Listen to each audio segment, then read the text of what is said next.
Hello everyone, আজকে আমরা বৃত্তের খুঁটিনাটি অধ্যায় নিয়ে আলোচনা করব।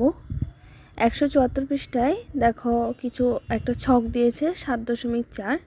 এটা প্রমাণ বের করতে বলা হয়েছে। এখানে দেখো একটা বৃত্ত দেখতে পাচ্ছ এবং বৃত্তের মধ্যে এটা একটা দেখতে পাচ্ছ একটা ত্রিভুজ অঙ্কন করছে, যেটা হচ্ছে যেহেতু একটা কোণ সমকোণ তার মানে এটা হচ্ছে সমকোণী ত্রিভুজ এবং এখান থেকে তোমাকে এক্স এর মান নির্ণয় করতে বলা হয়েছে। তাহলে দেখো এক্স হচ্ছে এখানে আছে, ও এই যে এরকম বৃত্তের ব্যাসার্ধ, ও সিও কিন্তু বৃত্তের ব্যাসার্ধ। তাহলে সিবির মান 6 সেন্টিমিটার দিয়ে দিছে। আমরা তাহলে ও সির মান এক্স ধরতে পারি। তাহলে এবার ও বি তাহলে পুরোটা কি হবে 6 + x। তাহলে আমরা অতিভুজ পেয়ে গেলাম, ভূমি পেয়ে গেলাম, লম্ব পেয়ে গেলাম। এবার পিথাগোরাসের সূত্র যেটা সমকোণ ত্রিভুজের ক্ষেত্রে আছে, অতিভুজ স্কয়ার সমান লম্ব স্কয়ার প্লাস ভূমি স্কয়ার, এই সূত্র দিয়েই করব। তাহলে দেখো আমরা লিখতে পারি বৃত্তটি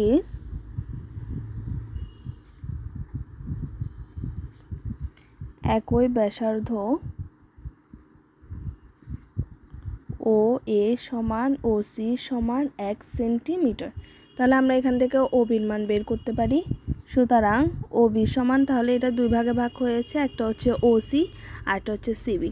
তাহলে ও সি প্লাস সিবি, ও সির মান হচ্ছে এক্স প্লাস সিবির মান হচ্ছে 6, তাহলে এক্স প্লাস 6 সেন্টিমিটার। তাহলে দেখো এবার ও এ বি সমকোণী ত্রিভুজ হতে, সুতরাং ও এ বি সমকোণী ত্রিভুজ হতে অতিভুজ হচ্ছে ও বি হোল স্কয়ার আর লম্ব হচ্ছে ও এ হোল স্কয়ার প্লাস ভূমি হচ্ছে এ বি হোল স্কয়ার। এবার যদি মান বসাও, ও বির মান দেখো এখানে এক্স প্লাস 6 পেয়েছি, তাহলে x plus 6 whole square equal to ও এর মান পেয়েছি দেখো এক্স, তাহলে এক্স হোল স্কয়ার প্লাস আর এস এর মান এখানে বির মান দেওয়াই আছে, সেটা হচ্ছে 12, তাহলে 12 হোল স্কয়ার। তাহলে পাই এখান থেকে হোল স্কয়ার তোলার নিয়ম হচ্ছে এ প্লাস বি হোল স্কয়ার সূত্র ফেলতে হবে, যেখানে এ হচ্ছে এক্স এবং বি হচ্ছে 6। তাহলে দেখো এ স্কয়ার মানে x square plus 2 x 6 plus 6 whole square equal to ওই পাশে এক্স স্কয়ার আছে প্লাস 12 স্কয়ার মানে হচ্ছে 144, বা এক্স স্কয়ার প্লাস এখানে 6 দুগুণ 12x প্লাস 6 হোল স্কয়ার মানে 36 প্লাস এক্স স্কয়ার এই পাশে এসে মাইনাস এক্স স্কয়ার আর ওই পাশে 144কে রাখলাম। তাহলে দেখো plus x square minus x square কাটা, এখানে আর আছে 12x আর ওই পাশে 144কে রাখলাম, প্লাস 36কে ওই পাশে নিয়ে গিয়ে মাইনাস 36, বা 12x ইকুয়াল টু হয় 108, বা x ইকুয়াল টু 108, 12 ওই পাশে গিয়ে ভাগ হয়ে যাবে, তো 108কে যদি 12 দিয়ে ভাগ করো তাহলে হবে 9 সেন্টিমিটার। তাহলে এক্স এর মান আমরা নির্ণয় করেছি। এবার দেখো খ নাম্বার, এখানে বলা আছে এক্স ওয়াই জেড এর মান নির্ণয় করতে। তাহলে দেখো এখানে এক্স হচ্ছে এই যে এ পিবি এবং পিএ এই দুটাতে এক্স আছে। এটা তোমরা দেখতে পাচ্ছ যে বৃত্তের মধ্যে দুইটা স্পর্শক আঁকা হয়েছে, একটা হচ্ছে পিবি আর একটা হচ্ছে পিএ। তো আমরা একটা কথা জানি, সেটা হচ্ছে একই বৃত্তের স্পর্শকের দূরত্ব কিন্তু একই হয়, মানে যদি বিন্দু একটা থেকে আঁকা হয় তাহলে স্পর্শকের দূরত্ব সেম হয়। তাহলে দেখো খ নাম্বার, বহিস্থ বৃত্তের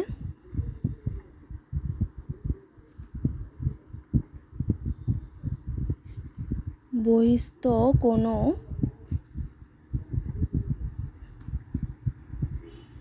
বিন্দু থেকে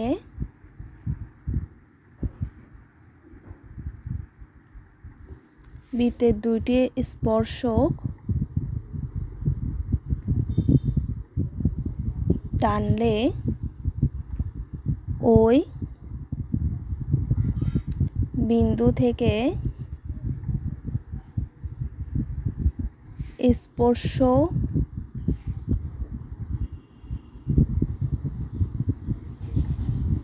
বিন্দুদ্বয়ের দূরত্ব সমান। তাহলে সুতরাং আমরা লিখতে পারি এখানে একটা স্পর্শক হচ্ছে পিএ আর একটা স্পর্শক হচ্ছে পিবি। তাহলে আমরা লিখতে পারি পিএ সমান পিবি। তাহলে বা পি এর মান দেখো এখানে আছে x + 10 আর পিবির মান আছে 2x + 5, 2x + 5।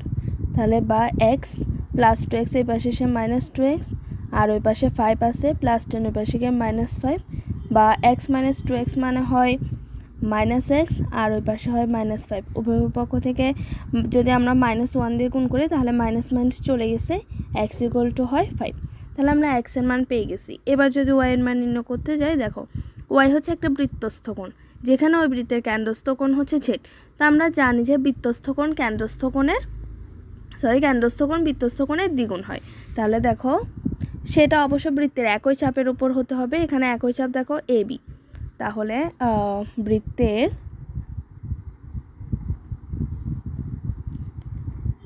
একই চাপের উপর দণ্ডায়মান কেন্দ্রস্থ কোণ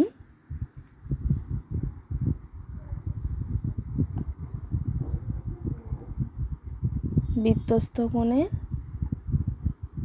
দ্বিগুণ।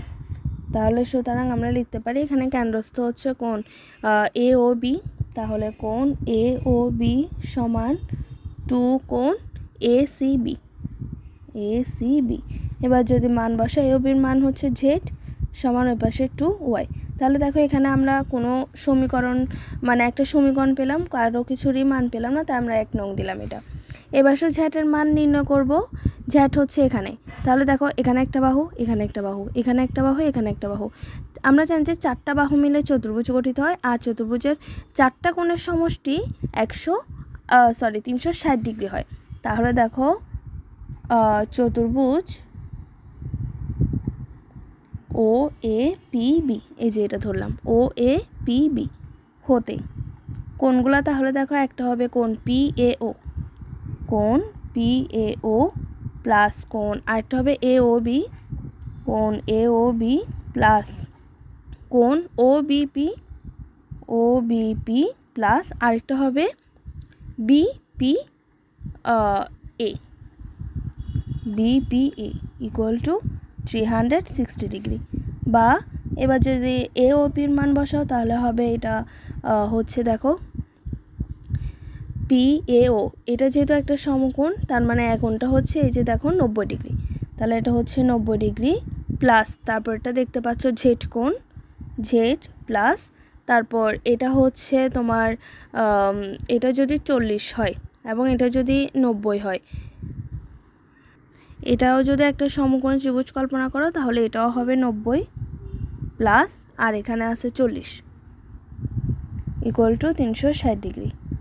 এবার দেখো এবার যদি z এর মান বের করো, এই পাশে হয় z plus 90 plus 90 plus 180, 180 plus 40 হচ্ছে 220 ডিগ্রি সমান 360 ডিগ্রি।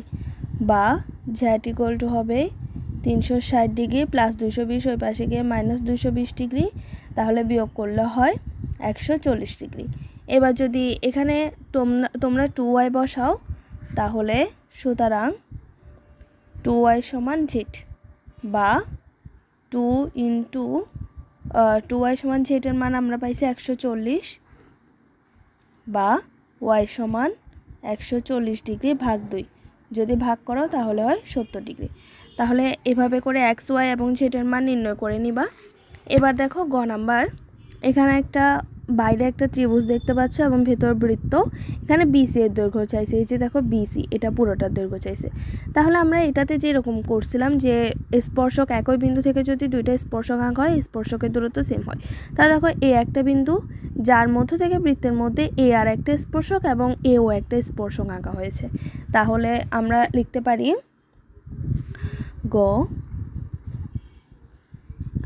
পারি A আর সমান AO, বা A আর এর মান হচ্ছে 3x + 2 আর AO এর মান হচ্ছে x + 11,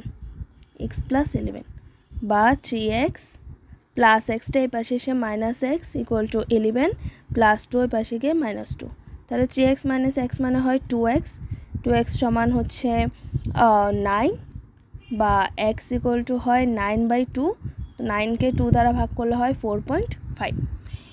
তারপর দেখো এখানে যদি আবার বহিস্থ একটা বিন্দু বি ধরো, তাহলে এখানে তোমরা একটা সাইড নোট দিতে পারবা, বহিস্থ বিন্দু এ হতে। তারপর দেখো বহিস্থ বিন্দু যদি বি হয় তাহলে একইভাবে দুইটা স্পর্শক এখানে একইভাবে আমরা লিখতে পারি বি আর সমান বিপি, বি আর সমান বিপি, বা বি আর এর জায়গায় দেখো x+6, তাহলে x+6 সমান, আর বিপি আমরা লিখে দিই, বা x এর মান এখানে পাইছি 4.5 প্লাস 6 ইকুয়াল টু বিপি, তাহলে বা এখন যদি যোগ করো তাহলে 4.5 প্লাস 6 মানে হচ্ছে 10.5 ইকুয়াল টু বিপি। তাহলে বিপির মান পেয়ে গেছি। এবার দেখো পিসির মান নির্ণয় করব সি বিন্দু থেকে। তাহলে আবার একই স্পর্শক আমরা লিখতে পারি সিপি সমান সিকিউ, আবার সিপি সমান সিকিউ, তাহলে বা সিপি সমান সিকিউর মান দেখো এখানে 5x+1, 5x+1, তাহলে বা 5 ইন্টু এক্স এর মান পাইছি 4.5, 4.5 প্লাস 1। এবার এটা যদি পুরোটা ক্যালকুলেশন করো তাহলে হবে 23.5। তাহলে এবার আমরা বিসির মান নির্ণয় করব। বিসি দুই ভাগে বিভক্ত, একটা হচ্ছে বিপি আর একটা হচ্ছে পিসি। তাহলে আমরা বিপি আর যদি পিসি যোগ করি তাহলে কিন্তু বিসি পেয়ে যাব। সুতরাং বিসি সমান বিপি প্লাস পিসি, যেখানে আমরা বিপির মান পেয়েছিলাম দেখো 10.5 প্লাস পিসির মান পেয়েছিলাম 23.5। তাহলে এটা যদি যোগ করো তাহলে হয় 34 সেন্টিমিটার। আশা করি 174 পৃষ্ঠার অঙ্কগুলো সবাই বুঝতে পেরেছো। সবাইকে ধন্যবাদ।